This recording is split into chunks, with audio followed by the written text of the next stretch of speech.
नमस्कार मंडळी, मी सध्या होळीसाठी माझ्या गावी आलो आहे। माझं गाव आहे सिंधुदुर्ग जिल्ह्यामध्ये कुडाळ तालुक्यात। इथे प्रत्येक गावी वेगवेगळ्या प्रकारे होळी साजरी केली जाते। जसं माझ्या गावी होळीच्या वेळेला सोंग निघतात आणि राधा नृत्य केलं जातं। तसंच माझ्या शेजारच्या गावी म्हणजेच नेरूरला एक वेगळ्या प्रकारची होळी साजरी केली जाते। ती म्हणजे तिथे मांड उत्सव साजरा होतो। आता मांड उत्सव म्हणजे काय तर एक देव जेव्हा दुसऱ्या देवाच्या भेटीला निघतो आणि भेट झाल्यानंतर जेव्हा तो परतीच्या प्रवासाला असतो त्यावेळेला प्रत्येक जण त्याला आपापल्या परीने नवस करतो। आता नवस करताना त्याला फक्त गूळ आणि नारळ ठेवला जातो आणि ज्या वेळेला तो साईचा टेंब या ठिकाणी येतो तेव्हा तिथे म्हणजे त्या गावातली जी सुतार लोक आहेत ती त्यांच्या परीने त्याचं स्वागत करतात। आता त्याच्या स्वागताच्या वेळेला ते त्यांच्यातली कला दाखवण्यासाठी म्हणून राधा नृत्य तर करतातच, पण त्यासोबतच ते वेगवेगळी पौराणिक कथा सांगण्याचा प्रयत्न करतात। एक छोटासा त्यांचा ऍक्ट असतो आणि राधा नृत्य करतात। त्यानंतर एक पौराणिक गोष्ट एक्सप्लेन करतात। मग ती पौराणिक गोष्ट एक्सप्लेन करण्यासाठी ते काही चलचित्र वापरतात आणि मूविंग स्टेज जसे बनतात तसे त्यांनी काही ऍक्ट बनवलेले असतात। ते छोटे छोटे ऍक्ट ते सादर करतात। आता ही जी कलाकार मंडळी आहेत ती प्रोफेशनल आहेत आणि ते खूप मोठ्या लेवलला काम करतात। काही मंडळी आहेत जी वेगवेगळ्या रियालिटी शो मध्ये सिंगर म्हणून पार्टिसिपेट त्यांनी केलेला आहे। तर काही असे आहेत की जे दशावतार हा एक दुसरा पारंपरिक प्रकार आहे जो इथे कोकणामध्ये सादर केला जातो।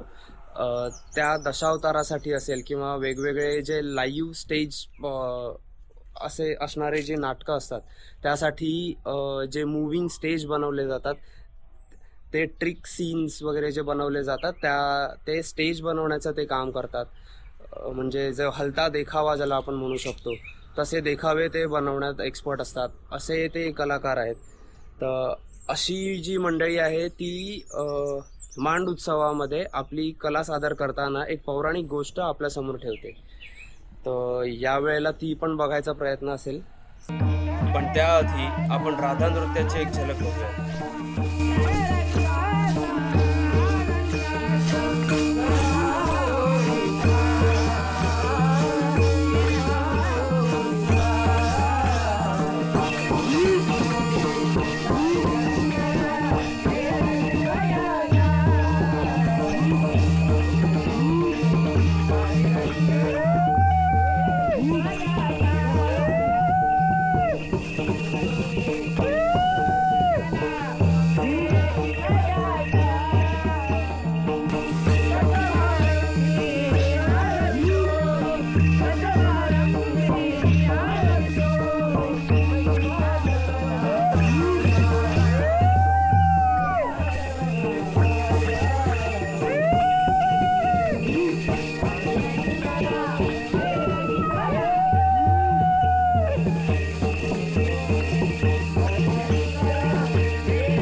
जेव्हा गावडोबा कलेश्वराच्या भेटीनंतर परतीच्या प्रवासाला असतात तेव्हा त्यांना साईचा टेंब येथे मांड घालून पुजले जाते, नवस केला जातो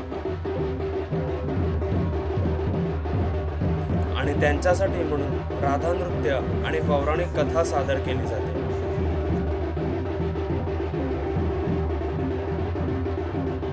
कलेचा ईश्वर म्हणजेच कलेश्वर याची पूजा करणारे हे कलावंत आपली कला येथे सादर करतात आणि ती बघायला तोबा गर्दी होते। संपूर्ण जिल्ह्यातून लोक येतात।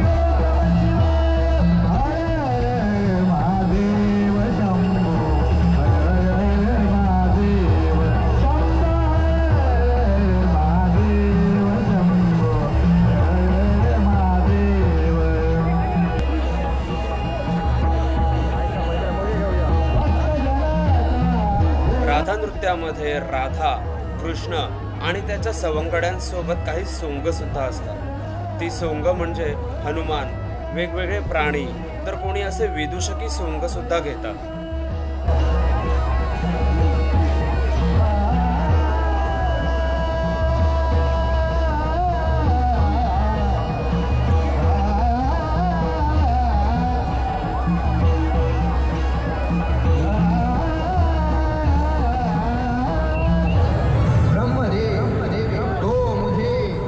विद्यवान नावाच्या एका राक्षसाने ब्रह्मदेवाला प्रसन्न केलं आणि त्यांच्याकडे अमरत्व मागितलं.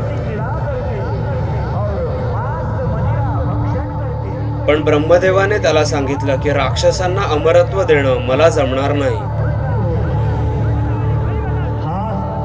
पण विद्यवान राक्षसाने असा काही वरदान मागितला की ज्यामुळे त्याला वाटू लागलं की तो आता अमर झाला आहे.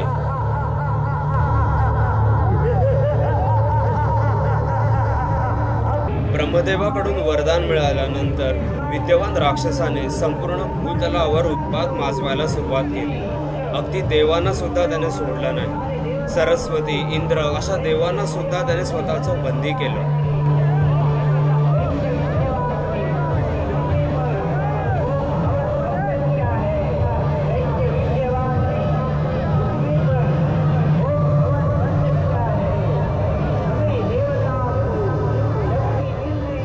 विद्यवान राक्षसाला हरवणं कोणत्याही देवाला शक्य होत नव्हतं आणि म्हणूनच सर्व देवांनी महादेवाकडे मदत मागितली.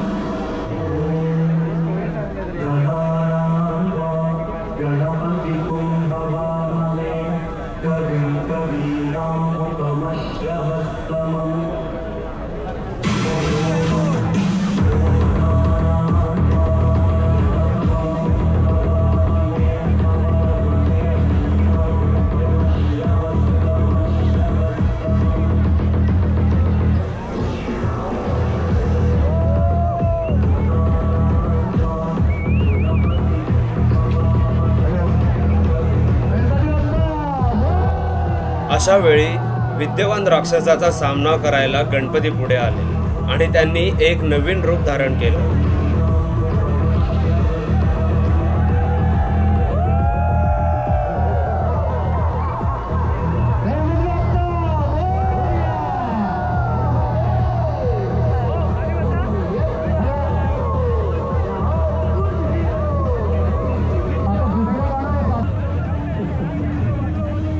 विद्यवान राक्षस आणि गणपती यांच्यातल्या सामन्यामध्ये गणपतीचा विजय झाला. संपूर्ण भूतलाची आणि देवांची सुटका विद्यवान राक्षसाच्या जाचातून झाली होती.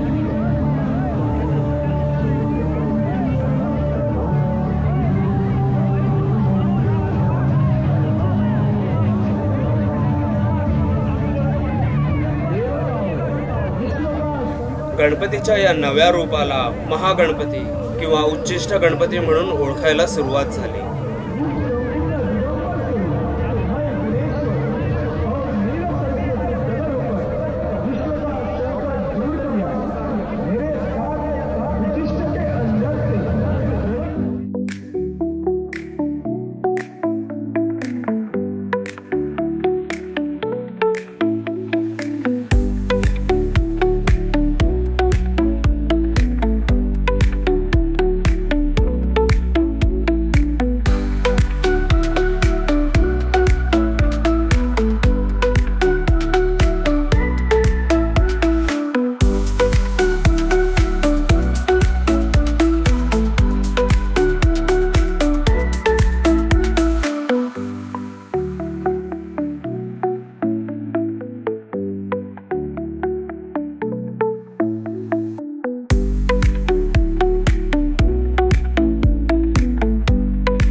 राक्षसाने ब्रह्मदेवांना प्रसन्न करून त्यांच्याकडून 2 वरदान मागितले। एक म्हणजे तिन्ही लोकांमध्ये माझ्याहून शक्तिशाली कोणी नसावं आणि दुसरा म्हणजे माझा वध शंकराच्या मुलाशिवाय कोणीही करू शकणार नाही।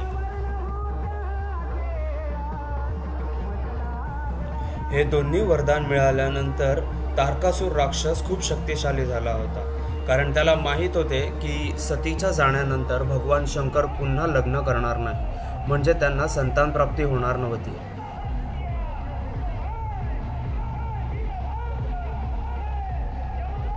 आणि म्हणून त्याने तिन्ही लोकांवरती आपलं वर्चस्व प्रस्थापित करायला सुरुवात केली।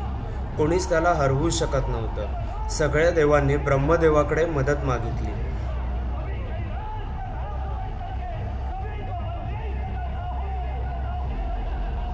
ब्रह्मदेवाने तारकासुराला असलेल्या वरदानाबद्दल त्यांना सांगितले आणि सगळे देव महादेवाकडे मदत मागायला गेले।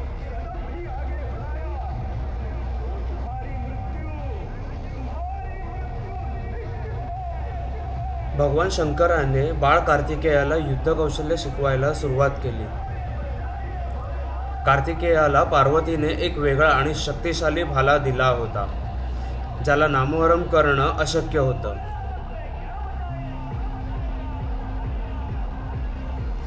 आणि शंकर भगवानकडून आशीर्वाद घेऊन सर्व देवतांनी तारकासुरासोबत युद्ध छेडलं, पण एक एक करून सगळे देव तारकासुरासमोर हरू लागले आणि मग शेवटी कार्तिकेयाने तारकासुराला आव्हान दिले।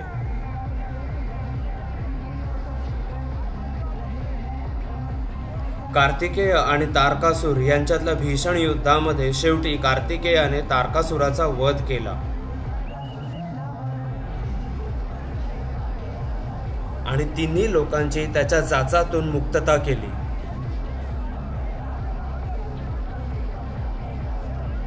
सर्व देवतांनी कार्तिकेयाला चिरकाळ तरुण राहण्याचा आशीर्वाद दिला आणि सर्व देवतांचा सेनापती म्हणून नियुक्त केलं।